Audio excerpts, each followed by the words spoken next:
লোকসভা ভোটের আগে চরম অস্বস্তিতে তৃণমূল কংগ্রেস বিধায়ক পদ থেকে ইস্তফা তাপস রায়, ছাড়লেন তৃণমূলের সঙ্গ। দলের বিরুদ্ধে বিস্ফোরক বরাহনগরের প্রাক্তন বিধায়ক বাড়িতে ইডি হানা, জড়িয়ে দলেরই কেউ, অভিযোগ প্রাক্তন তৃণমূল বিধায়কের। দলনেত্রীর বিরুদ্ধে অভিমানের সুর তাপস রায়ের গলায়। সন্দেশখালী ও দুর্নীতি ইস্যুতে দলকে বিঁধলেন তাপস রায়। গোটা বিষয় নিয়ে তাপস রায় এক্সক্লুসিভলি কি জানিয়েছেন রিপাবলিককে, অনুপমের বিশেষ প্রতিবেদন দেখুন।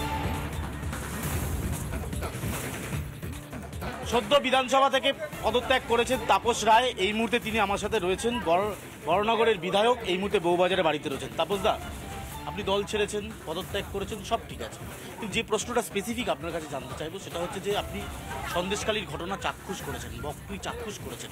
আপনার কি মনে হয় যে সিঙ্গুর নন্দীগ্রাম নেতাইয়ের ঘটনার সাথে এটা সমানভাবে সমতুল্য? এই ধরনের কোনো ঘটনা, আমি সিঙ্গুরের ঘটনার নিন্দা করেছি, নন্দীগ্রামের ঘটনার নিন্দা করেছি, বছরের পর বক্তৃতা করেছি, ছোট আঙারিয়া নিয়ে করেছি।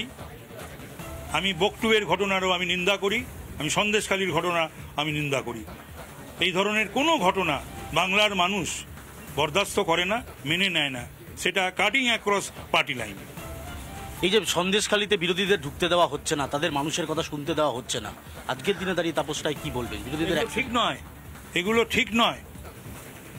গণতন্ত্রের কথা বলবো, গণতান্ত্রিক পরিবেশ কথা বলবো, আর বিরোধীদের আমি সেখানে যেতে দেবো না, এগুলো ঠিক নয়। শুভেন্দু অধিকারীকে হাইকোর্টের অনুমতি নিয়ে যেতে হচ্ছে, রাজ্যের বিরোধী দলনেতা। এগুলো তো আমি দেখছি, সব প্রতিদিনই কাগজ পড়ছি, টিভিতে দেখছি। একটা জিনিস বলুন, যে বিরোধী দল এই মুহূর্তে যা ভূমিকা নিয়েছে গোটা রাজ্যে, তাতে আপনার কি বক্তব্য? আপনি তো শাসক দলে ছিলেন। বিরোধী দলের যা ভূমিকা হওয়া উচিত, সঠিক ভূমিকায় সকল বিরোধী দল নিচ্ছে। আর আজকে এই দল ছাড়ার পর আপনার সাথে দলের কেউ কি যোগাযোগ করবে, বা আপনি যোগাযোগ করলে আপনি কথা বলবেন? নিশ্চয়ই, কেন কি কথা, এটা সৌজন্য, ভদ্রতা, কাটিসি। আমাকে যদি কেউ ফোন করে আমি কথা বলবো না, এটা তো হতে পারে না। দল তো বলছে আপনার সাথে যোগাযোগ রেখেছে বারবার, আপনি ফোনে পাওয়া যায়নি। বলতে পারবো না, তারাই বলতে পারবেন। তাহলে পরে তো আমি তো কারা আমার সঙ্গে যোগাযোগ করার চেষ্টা করেছেন এবং করতে পারেনি তা তো আমি বলতে পারবো না। তার কারণ আমার একটি ফোন নিয়ে গেছিলো, যদি কয়েকদিন পর তার সিম আমি আবার নিয়ে নিয়েছি আমি ভিআই থেকে, কিন্তু মোবাইলটাই নিয়ে গেছিলো, আর তো কিছু নিয়ে যায়নি। তাছাড়া তো আমার আরেকটা মোবাইল ছিল, আরেকটা নাম্বার ছিল এবং ল্যান্ডলাইনও ছিল। প্লাস কেউ যদি আমাকে ডেকে পাঠাতেন বা কেউ যদি আমার সঙ্গে কথা বলতে চাইতেন, কাউকে পাঠিয়ে ফোনেও কথা বলারও যায়। আজকাল তো কাউকে ডাকা বা কারোর সঙ্গে ফোনে কথা বলা, এটা তো কোনো একটা বিশেষ আজ টেকনোলজির যুগে খুব একটা বড় ব্যাপার নয়। আমাদের সাথে ছিলেন তাপস রায়, স্পষ্ট করে জানাচ্ছেন সন্দেশখালীর ঘটনা কাম্য নয়। তিনি বহু রাজনৈতিক জীবনে বহু ঘটনা দেখেছেন। একইভাবে যারা গণতন্ত্রের কথা বলে তারাই বিরোধী দলকে সন্দেশখালীতে ঢুকতে দেয় না, কড়া সমালোচনা করলেন তাপস রায়। ক্যামেরা শুভ্রাংশু ঘোষের সাথে অনুপম পাত্র, রিপাবলিক বাংলা, কলকাতা। তৃণমূলের বহুদিনের নেতা, বহুদিনের বিধায়ক, এমনকি মুখপাত্র তাপস রায় যখন দল ছাড়ছেন, স্বভাবতই দল অস্বস্তিতে। কিন্তু যাকে গিয়ে তাপস রায় রেজিগনেশন অর্থাৎ ইস্তফাপত্র দিলেন বিমান বন্দ্যোপাধ্যায় স্পিকার, তিনি কি বলছেন শুনুন।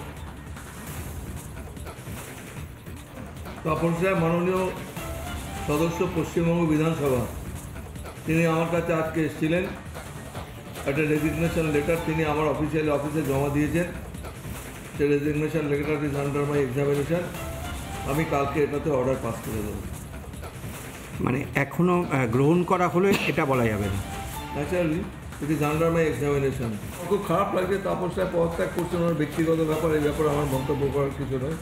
দীর্ঘদিন আমরা একসঙ্গে কাজকর্ম করেছি। তাপস রায় তৃণমূল ছাড়লেন, গোটা রাজ্যে আলোড়ন। এই বিষয়ে কি বলছেন বিরোধী দলনেতা শুভেন্দু অধিকারী, অন্যদিকে বিজেপি বিধায়ক শঙ্কর ঘোষ এবং জুয়েল মুর্মু, শুনুন। তাপস রায়ের এই সিদ্ধান্তকে আমি প্রাথমিকভাবে স্বাগত জানাব। এই রাজ্যে যে কয়েকজন বিশিষ্ট নেতৃত্ব দীর্ঘদিন ধরে রাজনীতির সঙ্গে যুক্ত আছেন, তাদের মধ্যে মাননীয় তাপস রায় অন্যতম, এবং বিধানসভাতেও সুবক্তা ছিলেন। রাজনৈতিক ময়দানে ভুল ত্রুটি অনেক কিছু থাকতে পারে, কিন্তু তাপস রায় এই রাজ্যের একজন বিশিষ্ট নেতৃত্ব। তিনি যে ভাষাতে আজকে সাংবাদিকদের কাছে এই ব্যাপারে কোনো মন্তব্য করবার মতন পদাধিকারী নই। ভারতীয় জনতা পার্টির একজন ছোট্ট কার্যকর্তা।